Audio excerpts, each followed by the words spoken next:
We like to do this thing where we think about what is the worst thing that could happen when we buy something.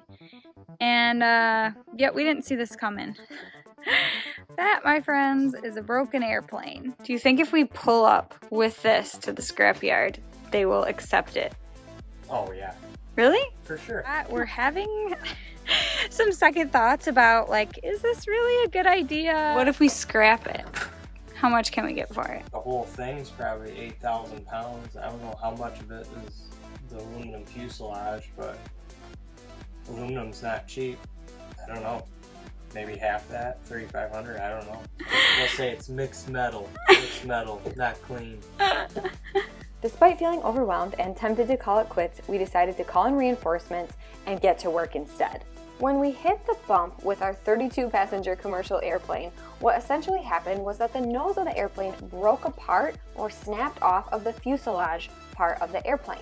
So what we are going to need to repair the airplane was we are going to need to jack up or lift up the nose of the airplane so that it matched up evenly with the fuselage portion of the airplane. David's plan to do this was to use the jacks connected to the nose portion of the airplane to slowly lift the nose of the airplane, then go to the main jack, which was under the connection point between the nose of the airplane and the fuselage, and jack up the tongue of the airplane ever so slightly. This was a two-person job and an all-day project because essentially they had to do a couple of turns on the left and right front jacks, then they had to go back to the jack under the tongue, do a few pumps there, and go back and forth very carefully to make sure that they weren't twisting or lifting one side of the nose of the airplane more than the other. As the nose of the airplane slid into the sheet metal connected to the fuselage portion of the airplane, it was going to be really important that they matched up perfectly. Being off even just a half of centimeter would mean that there'd be a lot of binding between all of that metal, and the nose would not fit into the fuselage portion of the airplane. It was a huge feat to get the fuselage connected to the nose of the airplane. We all breathed a huge sigh of relief and decided we officially were not going to scrap our airplane. It wasn't quite time to call it a day yet though. We needed to make sure that the nose of the airplane was not going to drop at all as the jack settled back into the ground, and so we really needed to reinforce the nose of the airplane and the fuselage connection point. David decided to use threaded rods to do this. He did it a little bit different than what the original design was. The first thing that David did differently than the original design was that he used a larger threaded rod. We just wanted to be as careful as we could to make sure that this was not going to happen ever again. Another thing he did differently was instead of using 6 threaded rods like they had in the original design, he decided to use 9 threaded rods. He felt like things would be a lot more secure if there were 2 threaded rods at the top of the fuselage as well as one at the bottom of the fuselage. With any kind of turbulence, pun intended, there is actually a lot of force at the top connection point of the fuselage to the nose of the airplane. So David wanted to make sure that there were 2 threaded rods there so that it would be more likely to keep the nose of the airplane connected to the fuselage in the event that the airplane were to hit a bump in the future. Hey everybody, we're working today on riveting, and we have the nose back on, which is a great thing. Reattached, bolted together, but now we gotta get this fascia on. It's pretty thick gauge metal, but this needs to be riveted on all the way around. We'll probably start on the other side, but we need to drill out and rivet this back together so that it looks nice and neat and keeps the water out. So you're drilling the holes, caulking, Yeah. then riveting. Correct. Okay.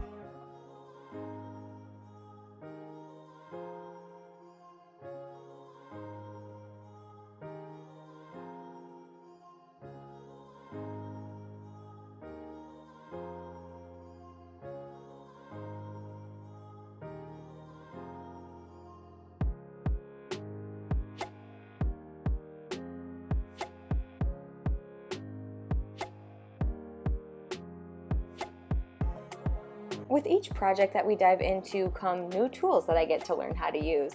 I have to say this was the first time that I have ever drilled through an airplane, and definitely the first time I've ever even seen, let alone used, a rivet gun.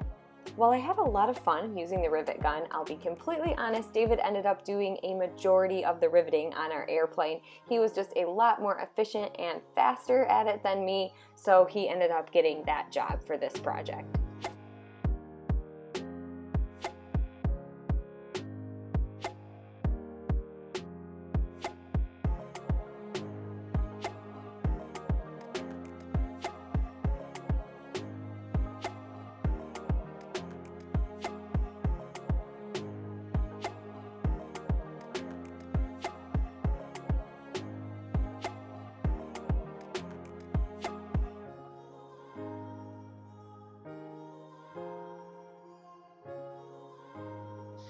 Well, back to riveting. Probably 299 more to go.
At last, the nose of our airplane was secured back on to the fuselage portion of our 32-passenger commercial airplane. Finishing this project was huge, and honestly, it gave us the motivation to keep working. As you can see, there is still lots of work to be done, and we know we'll face lots of new challenges in the upcoming weeks and months. If tiny homes or RV renovations are your thing, we'd love to have you subscribe to our channel and follow our journey here.